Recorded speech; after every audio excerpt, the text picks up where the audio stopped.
My name's Jeremy Gilley. I'm a documentary filmmaker and the founder of Peace One Day.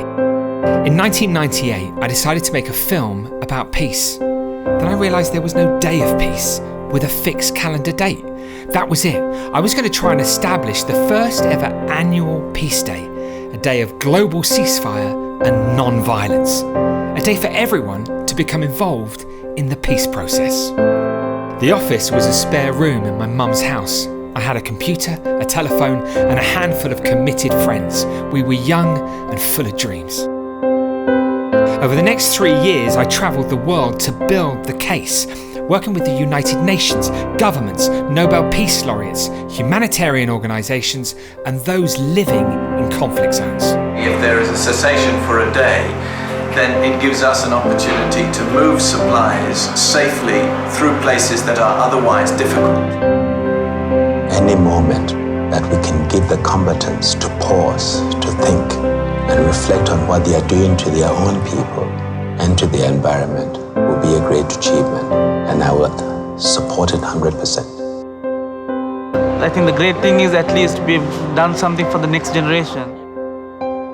In September 2001, the member states of the United Nations unanimously adopted a Peace Day, a day of ceasefire and non-violence, the 21st of September, annually.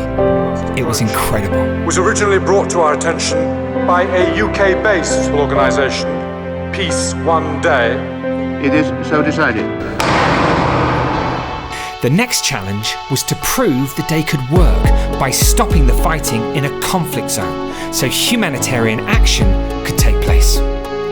An old friend, Jude Law, wanted to help.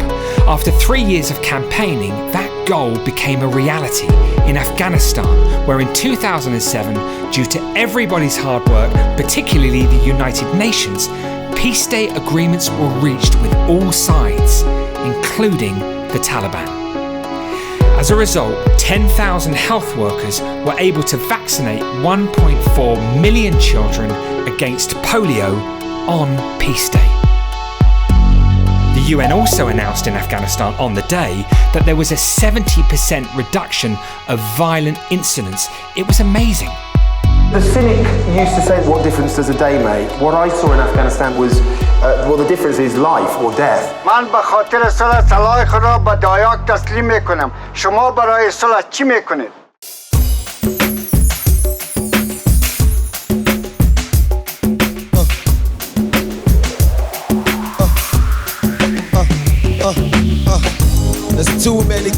Afghanistan was the launchpad that Peace Day needed. Approximately 95% of the world's violence happens in our homes, communities, schools and places of work, so we actually all have a role to play in decreasing violence. From 2007, we've dedicated ourselves to institutionalising Peace Day through global awareness initiatives and strategic partnerships. Providing free educational tools, building relationships with corporations, NGOs and others, creating sport, music and dance initiatives, holding Peace Day celebrations featuring major artists. These are just some of the ways we spread the message. As CEO of a company which believes deeply in finding sustainable ways to do business, this struck a chord with me. On September 21st, we will be celebrating peace on that one day. It's a massive cause.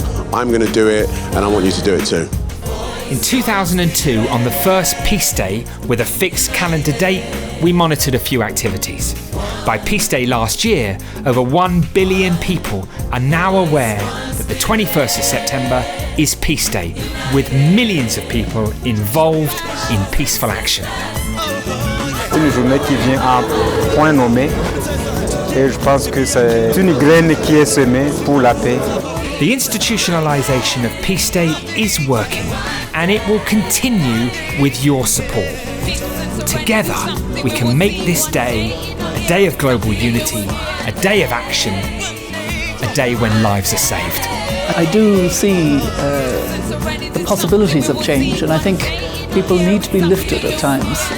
Hope is a great energizer. So what will you do to make peace on the 21st of September? Follow us on Twitter, Instagram, LinkedIn and Facebook and get involved. By working together, there will be peace one day.